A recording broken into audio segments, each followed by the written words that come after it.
म संस्कृति पर्यटन तथा नागरिक उड्डयन मन्त्री श्री योगेश कुमार भट्टराईलाई उक्त मन्त्रालय सम्बन्धी विनियोजन शीर्षकहरूमाथिको छलफलमा उठेका प्रश्नहरूको जवाब दिन अनुमति दिन्छु।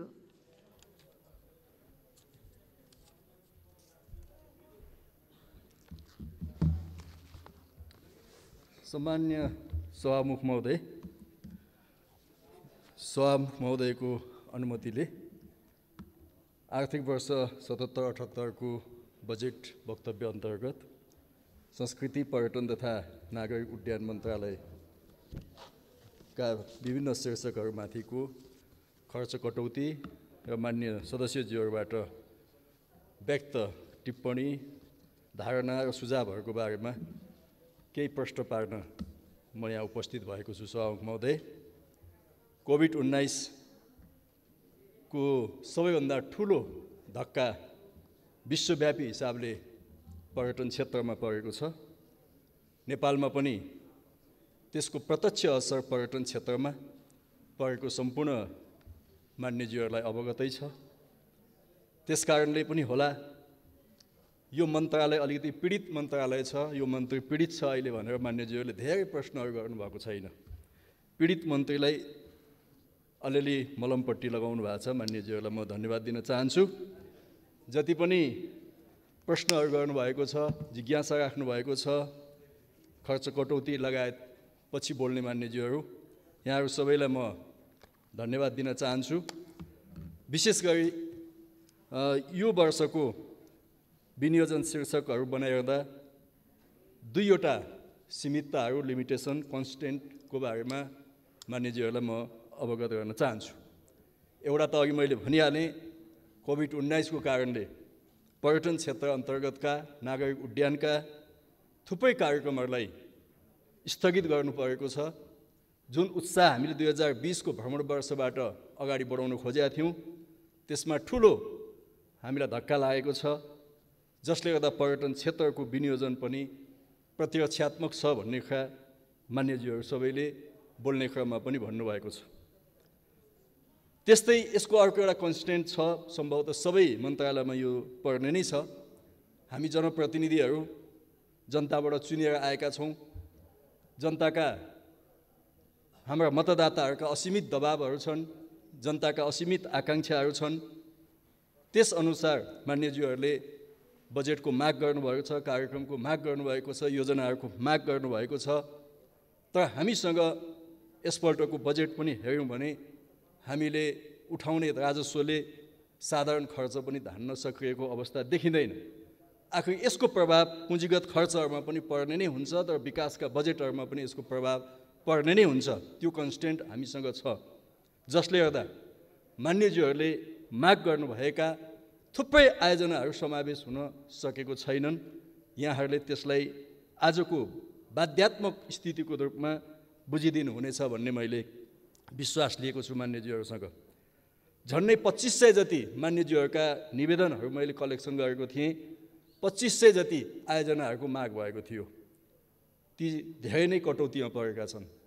त्यसले गर्दा मागिएको रकमको पनि धेरै कम हिस्सा मात्रै बजेटमा परेको छ भने कतिपय कार्यक्रमहरू कटौतीमा परेका छन्, जसले गर्दा कतिपय मान्यज्यूहरूले व्यङ्ग्यात्मक शैलीमा मलाई 4 लाख रुपियाँ त हाल्दिस् तैँले भनेर धन्यवाद पनि दिनुभएको छ। मेरो बाध्यतालाई यहाँहरूले बुझ्नु नै भएको छ भनेर मैले त्यसमा थप टिप्पणी गर्न चाहन्न। अब अहिले नेपालको पर्यटन क्षेत्र, सम्मानीय सभामुख महोदय, हामीले 20 लाख पर्यटक भित्राउने गरी भ्रमण वर्षको सुरुवात गरेका थियौँ। गएको साल 2019 मा 12 लाख पर्यटकहरूको आगमन भएको थियो। नेपालको 15औं पञ्चवर्षीय योजनाको सन्दर्भमा संक्षिप्त जानकारीको निम्ति अनुरोध गर्न चाहन्छु। हाम्रो लक्ष्य अहिले 3% GDP मा योगदान दिएको पर्यटन क्षेत्रलाई 10% मा पुर्याउने हाम्रो लक्ष्य हो। 7 दिन पर्यटकहरूको बसाइ छ अहिले, त्यसलाई 14 दिन पुर्याउने लक्ष्य हो। $45 खर्च गर्ने क्षमता पर्यटकहरूको छ, त्यसलाई $80 पुर्याउने लक्ष्य हो। 1,50,000 रोजगारी सृजना गर्ने 15औं पञ्चवर्षीय योजनाको लक्ष्य हो र 35 लाख पर्यटकहरू भित्राउने लक्ष्य हो। र यी लक्ष्यमा हामी काम गरिरहेका छौँ र आजको बजेटले करिब 5 अरब पर्यटन र संस्कृतिको क्षेत्रमा करिब चाहिँ नि 19 अरब जति यो चाहिँ नि नागरिक उड्डयनको क्षेत्रमा र करिब 10 अरब नागरिक उड्डयन प्राधिकरणको आन्तरिक खर्चबाट हामीले पूर्वाधारमा काम गरेको कुरा म मान्यज्यूहरूलाई भन्न चाहन्छु। केही मान्यज्यूहरूले यो बजेट चाहिँ प्रादेशिक हिसाबले सन्तुलित भएन भन्नुभयो, तर विशेष गरी प्रदेश नम्बर 2 कै मान्यज्यूहरूले यो कुरा उठाउँदा मेरो ध्यान आकर्षण भएको छ। मान्यज्यूहरूको जानकारीको लागि मात्रै मैले यो तथ्याङ्क राख्न खोजेको हुँ। पर्यटन संस्कृति तथा नागरिक उड्डयन मन्त्रालयबाट प्रदेश नम्बर 1 को पूर्वाधार विकासको निम्ति 40 करोड 51 लाख छुट्याइएको छ। प्रदेश नम्बर 2 को लागि 40 करोड 51 लाख प्रदेश नम्बर 1 को लागि, प्रदेश नम्बर 2 को लागि 56 करोड 63 लाख, प्रदेश नम्बर 3 बागमतीको लागि 46 करोड 78 लाख, गण्डकीको लागि 45 करोड 46 लाख, प्रदेश नम्बर 5 को लागि 38 करोड 53 लाख, कर्णालीको लागि 27 करोड 86 लाख र सुदूरपश्चिमको लागि 19 करोड 15 लाख। यस हिसाबले सुदूरपश्चिममा केही कम छ, तर जहाँ प्रदेश नम्बर 2 कै मान्यज्यूहरूले उठाउनु भएको थियो सबैभन्दा बढी रकम यो पूर्वाधारमा प्रदेश नम्बर 2 मा नै जाँदैछ। म यो कुरा मान्यज्यूहरूलाई भन्न चाहन्छु। अर्कोतिर विशेष गरिकन विगतमा हामीले 100 गन्तव्य र स्थापित गन्तव्य भनेर 192 वटा आयोजनामा 50 लाखको दरले रकमहरू छुट्याउँदै आएका थियौँ। म मन्त्री भएर आइसकेपछि मैले यसलाई 2 किस्तामा पठाउनुपर्छ भनेर पहिलो किस्तामा 25 लाख पठाउने निधो गरेँ, तर दोस्रो किस्ताको लागि माग गर्नको निम्ति भनिएको थियो। तर पछि 192 वटा आयोजनामध्ये 59 वटा आयोजनाले मात्रै माग गर्नुभयो। त्यसले गर्दा यो कतिको आकर्षक तल जनप्रतिनिधिहरूको हिसाबले यसको कार्यान्वयन, यसको चाहिँ तल तदरुकता गाउँपालिका, नगरपालिका, स्थानीय तह, प्रदेशहरूले यसको कार्यान्वयनमा कतिको उत्सुकता देखाइरहनु भएको छ, हाम्रो जोड कतिको हो भन्ने कुरा एकपल्ट हामी समीक्षा गर्नुपर्छ। आगामी दिनमा यसपल्टको निम्ति हामी समय बिताइहाल्यौँ।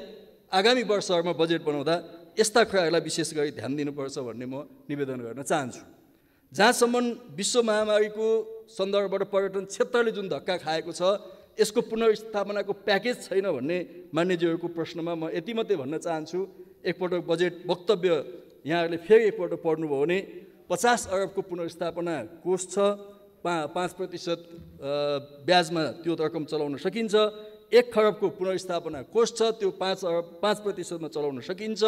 त्यस्तै यो सामाजिक सुरक्षा कोषमा सरकारको तर्फबाट रकम जम्मा गर्ने प्रस्तावहरू त्यहाँ गरिएको छ। त्यस्तै यो हवाई क्षेत्रमा ल्यान्डिङ, पार्किङ लगायतका शुल्कहरूमा छुट दिने कुरा छ। हवाई इन्धनबाट जसरी हामीले प्रति लिटर 10 रुपियाँ विकासको निम्ति, पूर्वाधार विकासको निम्ति लिन्थ्यौँ, त्यो हटाइएको छ। लगायतका थुप्रै कुराहरू चाहिँ त्यहाँ छन् र यो आजको तत्कालीन आवश्यकतालाई यसले सम्बोधन गर्ला। कोभिड-19 चाहिँ कति लामो समयसम्म जान्छ, त्यस आधारमा हामीले फेरि पुनर्स्थापनाका नयाँ प्याकेजहरू अगाडि सार्नुपर्छ जस्तो मलाई लाग्दछ। त्यस्तै मान्यज्यूहरूले अलिकति राजनीतिकरण भयो कि पार्टीकरण भयो कि भन्ने पनि प्रश्न उठाउनु भएको छ। यसमा म 2टा कुरा मात्रै भन्न चाहन्छु। विकासको नीतिहरूमा, विकासका सिद्धान्तमा पक्कै पनि प्रमुख प्रतिपक्षी दल र हाम्रो बिचमा केही असहमति अथवा केही बेमेल हुन सक्छ, सैद्धान्तिक बेमेल हुन सक्छ। त्यसकारण त हामी दायाँ र बायाँ बसेका छौँ नि। यो कुरालाई त हामीले बुझ्नु पर्यो।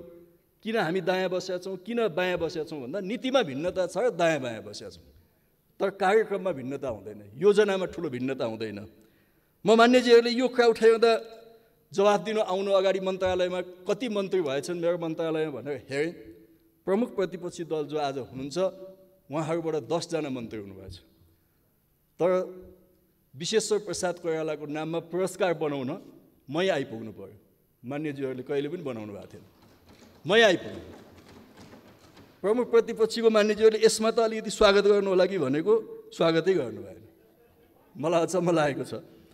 त्यस्तै समावेशी भएन भन्ने कुराहरू पनि छन्, म त्यसलाई धेरै इन्कार गर्दिनँ। तर नेपालमा प्रायः हामी गुम्बामा, मन्दिरमा ज्यादा काम गरेका हुन्छौँ, विगतमा त्यस्तै छ।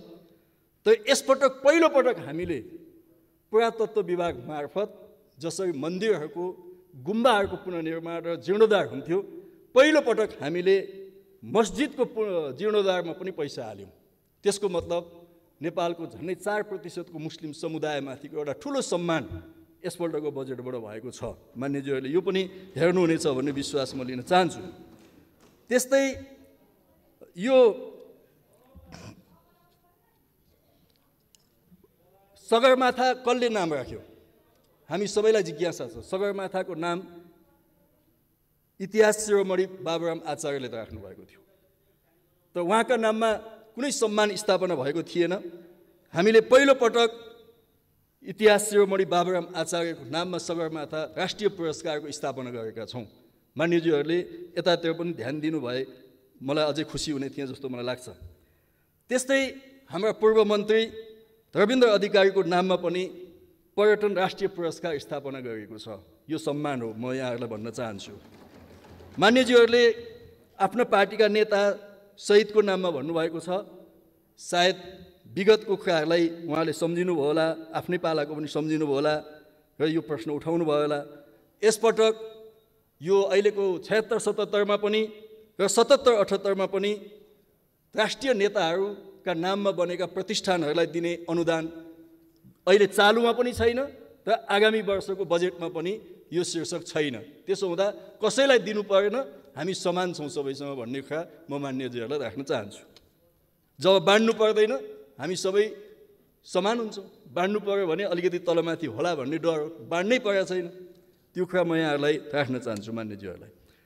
अब हिमाल पहाड तराईको एकताको कुरा पनि महत्त्वपूर्ण छ। सबै जनजातिहरूको सम्मानको निम्ति, आदिवासी जनजातिहरूको सम्मानको निम्ति राष्ट्रिय सांस्कृतिक सङ्ग्रहालय स्थापना गर्ने प्रस्ताव हामीले गरेका छौँ। मैथिली साहित्यका महाकवि विद्यापति, जो मैथिली साहित्यको महाकवि हुनुहुन्छ, हामी सबैलाई थाहा छ। उहाँलाई कतिपयले मैथिली साहित्यको अथवा तराई मधेसको मात्रै महाकविको रूपमा लिनुहुन्छ। उहाँ नेपालको निधि हो, सम्पत्ति हो। त्यसकारणले यसपटक हामीले महाकवि विद्यापतिको शालिग इलामको सूर्योदयमा स्थापित गर्ने भनेर पहाड, हिमाल र तराईको एकताको एउटा सन्देश दिन खोजेका छौँ। यो बजेट मार्फत मान्यज्यूहरूलाई त्यो म निवेदन गर्न चाहन्छु। त्यस्तै अब यो लुम्बिनीलाई एउटा बृहत्तर लुम्बिनी बनाउने, पशुपतिको मास्टर प्लान अनुसार काम अगाडि बढाउने, त्यस्तै पद्मसम्भव जो नेपालबाट तिब्बतसम्म पैदल यात्रा गर्नुभएको थियो र यो बुद्ध धर्मको प्रचारक एउटा महान व्यक्ति हुनुहुन्थ्यो। पहिलो पटक हामीले पद्मसम्भव पथको अवधारणा अगाडि बढाएका छौँ। रामायण सर्किटको कुरा छ, बुद्ध सर्किटका कुरा छन्। यी कुरा पनि यो बजेटमा समावेश भएको कुरा म निवेदन गर्न चाहन्छु। र हामीले अहिलेसम्म करिब 400 भन्दा बढी भूकम्पबाट क्षति भएका सांस्कृतिक सम्पदाहरूको पुनर्निर्माण गरेका छौँ। आगामी वर्ष हामी अरू 200 सम्पन्न गर्नेछौँ र आगामी 2 वर्षभित्र हामी सम्पूर्ण पुनर्निर्माणको, भूकम्पबाट पुनर्निर्माण गर्नुपर्ने क्षति भएका सम्पदाहरूको पुनर्निर्माणको काम सम्पन्न गर्ने कुरा म मान्य सभामुख महोदय मार्फत मान्यज्यूहरूलाई निवेदन गर्न चाहन्छु। अब अन्तिममा म यो खास गरिकन नागरिक उद्यानको क्षेत्रमा हामीले आउने वर्ष सम्भवतः यो कोभिडको असर नभएको भए हाम्रा थुप्रै मान्यज्यूहरू आज भैरवा अन्तर्राष्ट्रिय गौतम बुद्ध अन्तर्राष्ट्रिय विमानस्थलबाट दोहा कतार उड्ने सौभाग्य पाउनुहुन्थ्यो। त्यो दुर्भाग्यवश कोभिडको कारणले भएन। जब कोभिडको स्थिति नर्मल हुन्छ त्यसपछि 6 महिनाभित्र हामी गौतम बुद्ध भैरवाबाट विश्वका जुनसुकै ठाउँमा पनि जान सक्नेछौँ। त्यो अन्तिम तयारीमा हामी पुगिसकेका छौँ। पोखरा विमानस्थलको काम अगाडि बढ्दैछ। काठमाडौँ विमानस्थल, त्रिभुवन अन्तर्राष्ट्रिय विमानस्थलको सुदृढीकरणको काम अगाडि बढ्दैछ। त्यस्तै निजगढ अन्तर्राष्ट्रिय विमानस्थलको कामलाई पनि अगाडि बढाउने कुरा हामीले गरेका छौँ। ताप्लेजुङदेखि दार्चुलाको गोकुलेसम्म, त्यस्तै चन्द्रगढीदेखि कञ्चनपुरको महेन्द्रनगरसम्मका 54वटा विमानस्थलहरू मध्ये अहिले हामीसँग 34वटा विमानस्थलहरू कालोपत्रे भएका छन्। अरू विमानस्थलहरूलाई पनि क्रमशः हामी कालोपत्रे गर्दै जान्छौँ र यी विमानस्थलहरूको सुदृढीकरण, विस्तार, आधुनिकीकरण, वैज्ञानिकीकरण गर्दै जान्छौँ र तराई मधेसमा रहेका अधिकांश विमानस्थलहरूबाट अहिले रात्रिकालीन उडान सञ्चालन हुने सुविधा हामीले बनाएका छौँ। अब आउने साल हामी राजविराज विमानस्थलबाट पनि रात्रिकालीन सेवा सुरु गर्ने कुरा म मान्यज्यूहरूको समक्ष राख्न चाहन्छु। मान्यज्यूहरूले थुप्रै ठाउँमा विमानस्थलको कुरा गर्नुभएको छ। मलाई पनि पहिले मन्त्री नहुँदाखेरि विमानस्थल बनाए हुन्थ्यो भन्ने नै लाग्थ्यो। तर मैले जब आएँ त यहाँ अध्ययन गरेँ कसरी विमानस्थल बनाउने, कहाँ बनाउने भन्ने अध्ययन गर्दाखेरि मूलतः 3टा मापदण्डहरू विमानस्थलको निम्ति उपयुक्त हुन्छ जस्तो मलाई लाग्छ। र त्यस आधारमा हामी नयाँ विमानस्थल बनाउने नबनाउने, भएका विमानस्थल पनि चलेका छैनन् त्यसलाई कसरी व्यावसायिक ढङ्गले चलाउने, त्यसको वैकल्पिक अन्य कामहरू पनि हामीले गर्नुपर्नेछ। 3वटा मापदण्डलाई मैले विशेष गरी यहाँ उल्लेख गर्न चाहन्छु। 1, राज्यले सुविधा दिनुपर्ने अत्यन्तै विकट दुर्गम स्थानहरूमा त्यहाँ नाफा होस् अथवा नोक्सान होस् त्यो हेर्नु हुँदैन, राज्यले त्यस्ता ठाउँमा सुविधा दिनुपर्छ। दोस्रो, प्रचुर पर्यटकीय सम्भावना भएका ठाउँहरूमा विमानस्थल बनाउनुपर्छ। तेस्रो चाहिँ व्यावसायिक प्रतिफल प्राप्त हुने ठाउँमा विमानस्थल बनाउनुपर्छ। यी 3टा आधारमा हामीले विमानस्थल बनायौँ भने कुनै राजनीतिक दबाब र कुनै नेता र अरू कसैको प्रभावको कुरा हामीले त्यहाँ जोडिरहनु पर्ने छैन। यो मापदण्ड स्थापित गर्दै गयौँ भने हामी एउटा निश्चित विकासको मोडलतिर अगाडि बढ्नेछौँ। म मान्यज्यूहरूलाई यो निवेदन गर्न चाहन्छु। र अरू थुप्रै जति पनि प्रश्नहरू उठाउनु भएको छ, विशेष गरी यो मन्त्रालयलाई का कामहरूलाई अझै प्रभावकारी बनाउन, अगाडि बढाउनको निम्ति मान्यज्यूहरूले जुन ढङ्गले प्रश्नहरू मलाई राख्नुभयो र मन्त्रालयलाई राख्नुभयो, म मान्यज्यूहरू सबैलाई धन्यवाद दिन चाहन्छु। र मैले यति भनिसकेपछि, यो पीडित मन्त्रीले यति भनिसकेपछि खर्च कटौती गरिरहनु पर्ने जस्तो लाग्दैन। त्यसकारण खर्च कटौतीका प्रस्तावक मान्यज्यूहरूले पनि त्यसमा म प्रति सहानुभूति राख्नुहोला भन्ने निवेदन गर्न चाहन्छु। र अरू मान्यज्यूहरूलाई पनि यही भन्दै सायद यति भनिसकेपछि पूरक प्रश्न पनि सम्भवतः सभामुख महोदय म प्रति छैन कि जस्तो लाग्छ। धन्यवाद। माननीय सदस्यहरू, उक्त जवाबका सम्बन्धमा स्पष्टीकरण माग गर्न चाहनुहुने माननीय सदस्यहरूको नाउँ प्राप्त भएको छ। स्पष्टीकरण माग गर्न चाहनुहुने माननीय सदस्यहरूलाई प्रत्येकलाई 1 मिनटको समय निर्धारण गरेको छ। र म सर्वप्रथम माननीय श्री देवेन्द्र राज कडेललाई समय दिन्छु। सम्माननीय सभामुख महोदय, कोभिड-19 को संक्रमणले भिजिट 2020 प्रभावित भयो। संस्कृत पर्यटन उड्डयन क्षेत्रका साथ निम्न आय भएका पर्यटन उद्योगमा रगत पसिना बगाएका मजदुर, कर्मचारी, फ्रिलान्सर र साना उद्यमीहरूलाई दिने राहतको सम्बन्धमा कुन योजना छ वा छैन? त्यस्तै आसामको कमल बजार एयरपोर्ट र दार्चुलाको गोकुलेश्वर एयरपोर्ट कहिलेसम्म सञ्चालनमा आउँछ? रामग्राम स्तूपको गृह योजनाका सम्बन्धमा उल्लेख भएछ, तर उत्खननबाट प्राप्त प्रमाणहरूको आधारमा भगवान बुद्धको मावाली पण्डितपुरको नाम कहीँ पनि उच्चारण भएको छैन। त्यस्तै गत वर्षको सञ्चालित केन्द्रीय योजना यसपालिको बजेटमा किन हटाइयो? चितवनमा पर्ने रामायण सर्किटको वाल्मिकी आश्रमको विकासको लागि के योजना छ? नवलपरासीको बाबा बटगोरिया र मदारथान बाबाप्रति कस्तो योजना छ? 1 मिनटका 6 प्रश्नको जवाब मैले माननीय मन्त्रीज्यूसँग अपेक्षा राखेको छु। धन्यवाद। अब म माननीय श्री प्रेम सुवाललाई समय दिन्छु। सम्मान्य सभामुख महोदय मार्फत मन्त्रीज्यूसँग म जिज्ञासा राख्न चाहन्छु। संस्कृति पर्यटनसँग पर्यटन नागरिक उड्डयनसँग जोडिएको हुन्छ। विश्व सम्पदा क्षेत्रको काठमाडौँ उपत्यकाका स्थलहरू काठमाडौँ, ललितपुर र भक्तपुरको दरबार क्षेत्र, चामुनारायण मन्दिर क्षेत्रका जनतालाई सांस्कृतिक सम्पदा संरक्षण गर्न आवश्यक निर्माण सामग्री, साल, काठ लगायत र प्राविधिक सहयोग गर्ने बजेट छैन। ललितपुरको खोना बुङ्गाको सम्पदा मासेर फास्ट ट्र्याक, काठमाडौँको भगवान बहाल थभई स्थित कमल पोखरी मासेर 12 तल्लाको छाया सेन्टर, व्यापारिक भवन, भक्तपुर बोडेको कमल पोखरी लगायत ऐतिहासिक पोखरी मासेर व्यक्तिको नाउँमा दर्ता भई प्लटिङ गरियो। काठमाडौँ सुन्दर बनाउने नाउँमा अलिकति जग्गा बाँकी भएको पनि काठमाडौँ उपत्यका विकास प्राधिकरणका अनुसार 5-7 खर्ब ऋण लिएर लाखौँ रोपनीमा 4वटा उपशहर बनाउने भएपछि विश्व सम्पदा समितिले यहाँको सम्पदालाई खतराको सूचीमा पहिले पनि अब राख्ने भयो। सम्पदा विनाश र कोभिड-19 महामारीपछि पर्यटनको आम्दानी घट्ने भयो र यो 22वां निगम वर्षको 12-15 करोड घाटामा कति वर्ष चल्छ? मन्त्रीज्यू, धन्यवाद। माननीय सदस्यहरू, अब माननीय संस्कृति पर्यटन तथा नागरिक उड्डयन मन्त्री श्री योगेश कुमार भट्टराईलाई उक्त स्पष्टीकरणको सम्बन्धमा स्पष्ट पार्न अनुमति दिन्छु। धन्यवाद सभामुख महोदय। मान्यज्यूहरूले थप केही जिज्ञासाहरू राख्नुभएको छ, म धन्यवाद दिन चाहन्छु।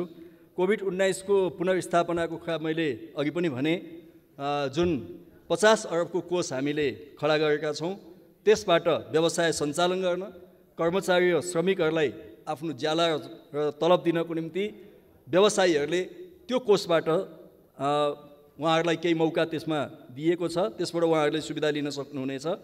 त्यस्तै सामाजिक सुरक्षा कोषमा राज्यको तर्फबाट यो कोभिडभरिको त्यो दायित्व राज्यले बिहोर्ने कुरा उल्लेख भएको छ। साथै नयाँ व्यवसायीहरूको निम्ति 20 लाखसम्मको